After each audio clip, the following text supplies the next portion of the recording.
guys, welcome back to my channel. My name is Maddie. If you're new here, I hope your day is going well. And today is Valentine's Day. And hopefully if this video goes up on Valentine's Day, I did the thing that I was supposed to do, which is film, edit, and upload this all on the same day. So, guess who doesn't have a life? Me! Did I do my intro? Today we are going to do my top favorite couples in fantasy. This is not a comprehensive list. This is just a bunch of books I pulled recently and am putting into a video because I have had kind of a mushy brain recently, so I thought we'd celebrate love for a little bit on this channel. It's weird, don't talk about it. Okay, so for people who give a shit about spoilers, these are the books I'm going to be talking about. We are going to be talking about couples or ships, so to speak, in these books. So if you give a fuck about being spoiled, maybe don't watch this. I don't know.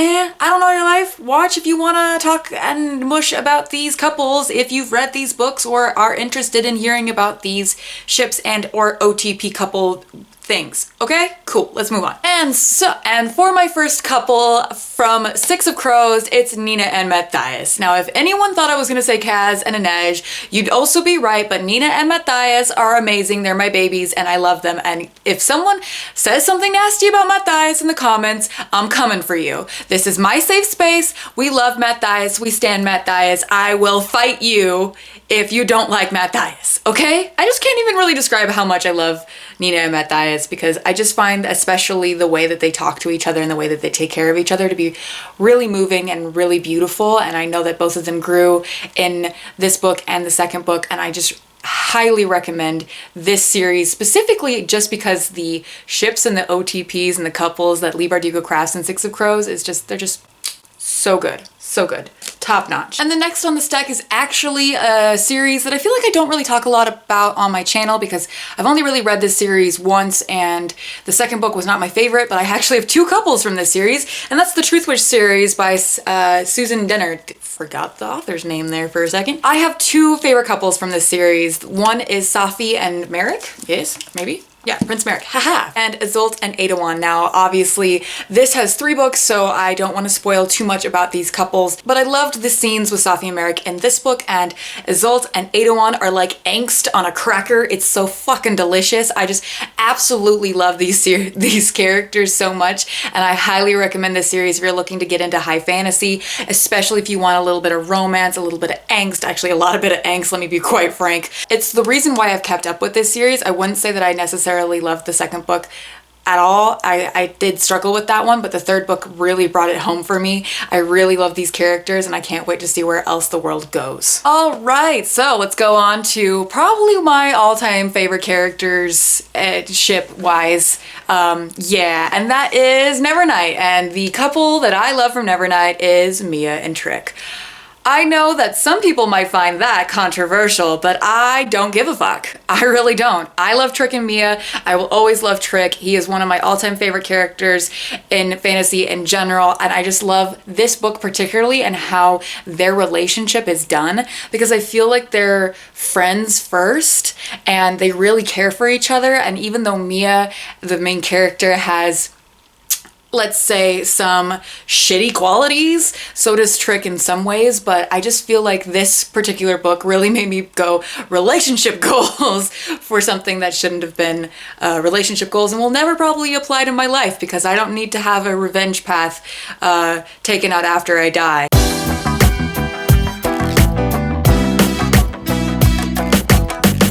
Oh my god, Maddie, you need to actually finish this video so that you can upload it today. Okay. Okay. I can't words right now. I just love this couple a lot and I just love Trick and Mia to death. You know what I'm talking about. Moving on. And I'm gonna be talking about a sequel in a series, so if you haven't read the Darker Shade of Magic series, you may want to skip this. If not, whatever, I'm done talking about spoilers. But my favorite character from the Darker Shade of Magic series is Rhy and Alucard. Alucard, I don't remember. Yeah, they're just amazing and I absolutely love them. Obviously, people probably think that I was gonna say like Kel and Lila, but honestly, I didn't really love them. They're fine. But Rhy and Alucard are where it's at. I just love the fact that there's a prince and a pirate relationship. I remember reading this book and having like a gasp out loud moment when that was introduced. I just love them so much. They're so cute and awesome, and I love their backstory. I like that they're just like both really passionate and they complement each other so well. I just really think that especially in this series, they are part of one of the strongest parts and some of the strongest characters, and I just really enjoyed their storyline, and it kind of stole the spotlight a few times, I'm not gonna lie. But yeah, I also like that Alucard has a cat. Just remember that. I like him a lot. Moving on. Let's go with another hot take. So I'm going to go with a ship, and it's a little controversial as well, and that's Harrow and Gideon from Gideon the Ninth. Now I know this book has been causing some problems recently, but I still love this dynamic. This dynamic can only be described if Harry and Draco actually like had to be forced to work together, and it's like Drarry in an actual like book. It's got that vibe for me, and I just really enjoyed it. And otherwise, this world I know is not truly fantasy, but I feel like the world building has fantastical elements. It's just set in space. I consider it fantasy. You can come for me if you want.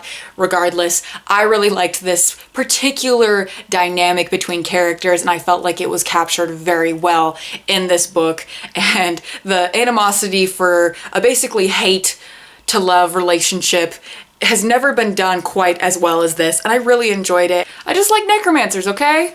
Necromancers are fucking sick, yo. And moving on to a series that I thought was going to be female-female romance, but actually was not, which is kind of a bummer. But the couple from the Tethered Mage series, Marcello and Amalia. Why can I never remember her name? Marcello and Amalia is just so sweet. Now, this is kind of a, not steampunky world, it's kind of like an Italian Renaissance subterfuge with some, like, science-based magic is the only way I can describe it. And the main character is, I've described her as like a female Littlefinger. She's very smart, she's very cunning. And then Marcello is just like soft. He's just like the softest boy. I just love him a lot. He's just so sweet and so wonderful, and I just loved him and their dynamic, and I really wanted this to be a female-female romance, but going into it, like, the fact that it wasn't was okay, because Marcello was just so sweet and done so well, and I just really enjoyed that. And I will always talk this series up specifically because of that dynamic and the way that the things progress in the series. I just love their combination, and it's a forbidden love trope. You guys know I like that. So if you're looking to get into another kind of like higher-ish fantasy series, if you liked like Shadow and Bone and that world building, you probably like this. But instead of the Darkling, you've got like Mal, if he wasn't shitty. Just saying, that's an option if you're looking for it.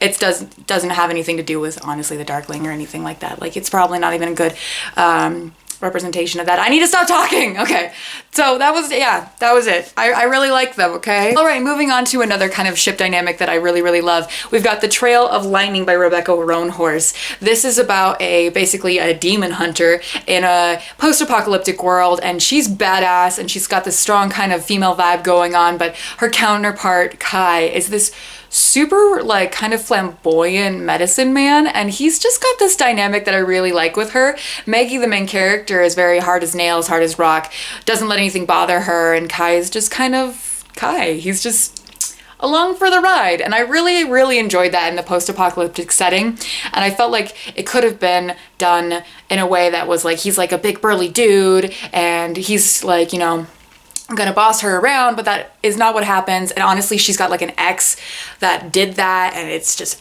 I love it. It's just really good where the dynamics between the characters are more wholesome than they were before, and I really enjoyed that aspect of it. I need to reread all these books.